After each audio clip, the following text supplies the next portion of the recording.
Hi everyone, welcome to the Storyist. In today's society, equality is very important in finding a peaceful place. However, can a society obtain the true value of equality? Is it through religion, ethnicity, social class, having a power, or having it through race? Today, I will be telling you a story about a police chief who caught a racist cop abusing his authority. Stay until the end of the video to know what happened to the racist cop and how the police chief made an impact on him. Morgan is a Black American boy who lives in New Jersey. His dream was to become a police officer like his late father. That's why he enrolled himself in a police academy. His journey at the police academy was not easy. He met different people, but most of them were white. There were times when his classmates would say offensive words about his color or race. There were times when he would go home beaten without any reason, just because he was Black.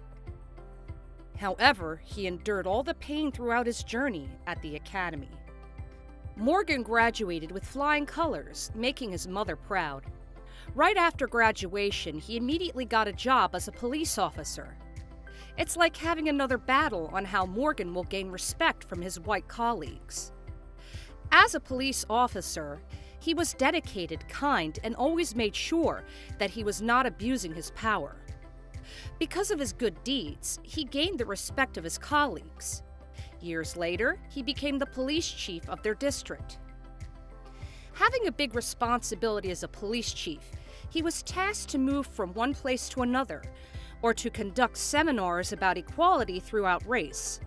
Since he is an advocate of fair treatment, he was once asked to be transferred to New York City.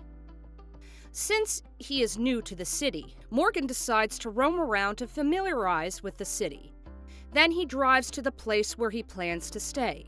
Marcus, a police officer assigned in the city, sees Morgan's car roaming around. Since the car passes many times at his station, he becomes suspicious about it.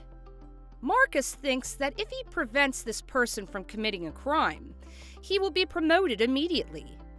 That's why he decides to follow Morgan's car. He carefully drives behind Morgan's car, and they end up in a 2-story house. Morgan just rolls down his window, checking the house's aesthetic exterior. He also wants to check the interior of the house, but he receives an emergency call from his mother and drives as fast as he can. However, Marcus sees Morgan's actions and immediately thinks that something bad is about to happen. However, he cannot arrest a person inside the car without a valid reason. As Morgan leaves the place all of a sudden, Marcus wants to continue following him. But apparently, there's an accident near his area, and he needs to immediately respond to that accident. That leaves him no choice but to respond to the reported accident, leaving Morgan's case unsolved. A few days later, Marcus is still thinking about the Black man. He feels like the man is up to no good, as he thinks all Black people are up to no good as well, and that they will just increase the criminal rate in their city. Occupied by his thoughts, he decides to go directly to the house where the Black man stopped and just rolled down his window. He thinks that the Black man is planning to rob the house or do worse. As a young policeman, he is eager to catch the man as he is eyeing for a promotion, and he wants to impress their new police chief. Marcus spends the night waiting for hours as he sees the vehicle approaching. He is surprised when the Black man comes out from the vehicle and goes straight to the house.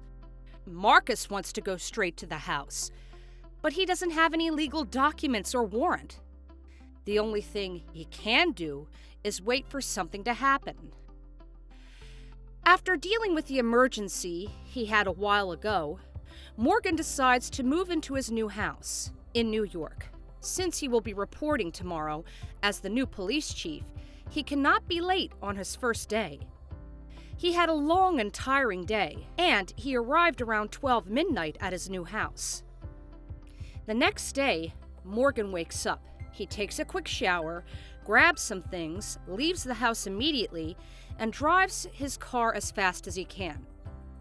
Marcus sees all of Morgan's hurried and impulsive actions and decides to follow and stop him, since leaving that house in a hurry is suspicious enough, and because he is driving way too fast. He turns on his sirens, follows Morgan, and asks him to stop and step outside his vehicle. As Morgan sees a police vehicle following him, he immediately steps on the brakes and rolls down his window. "What's wrong, officer?" he gently asks. Marcus asks him furiously to step outside his vehicle and put his hands where he will be able to see them. Morgan refuses to do what the police officer says. Marcus calls for backup and describes Morgan as a hostile and a very dangerous man. After a minute, another police officer arrives in this area.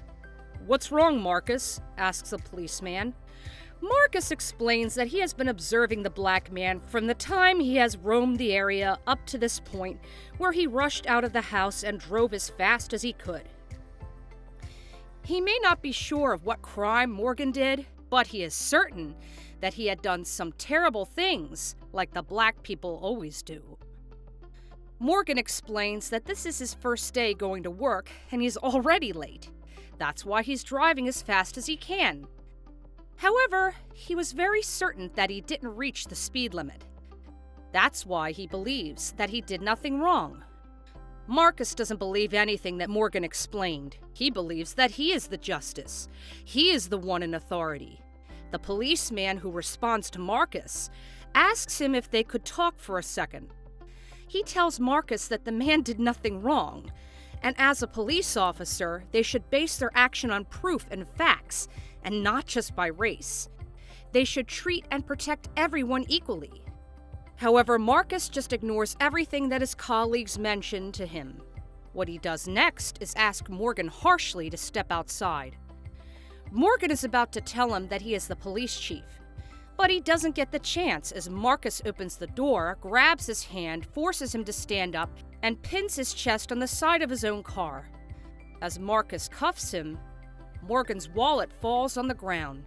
The other police officer sees his wallet, and as he checks it, he is shocked by what he saw.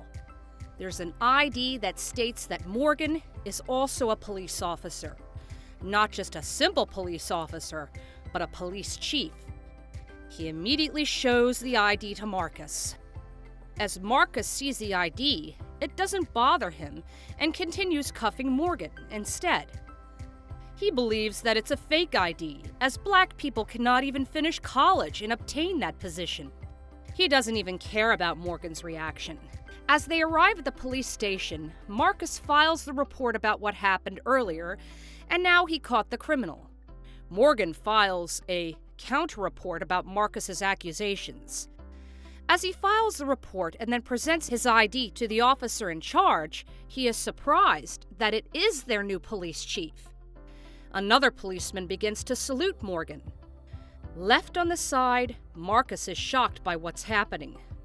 "Why is everybody saluting him?" asks Marcus. Then he realizes that he really is the new police chief assigned to their district. Marcus approaches Morgan and asks for forgiveness. He also offers Morgan food and his loyalty that he will serve him with all his heart. "Save it," the only reply he got from Morgan. Morgan accepts the warm welcome from the other police officers. He feels like it's a whole roller coaster ride for his first day as the new police chief. He also mentions his vision as a police chief, that they should treat people equally without judging them based on their race. As police officers, they should use their authority the right way and never abuse it. After giving words to his fellow colleagues, Morgan asks Marcus to go to his office. Full of shame about himself, Marcus slowly walks to Morgan's office. Afterwards, he walks back to his area and starts packing his things. His colleagues just look at him with shame, thinking about what he did and how racist he was as a starting police officer. Morgan thinks deeply on what he did to Marcus. This may leave Marcus a great lesson on how he should treat people equally and use his authority in the right way and fair judgment. That's all for today. We hope you enjoyed that video, and we'll see you in the next. Stay tuned.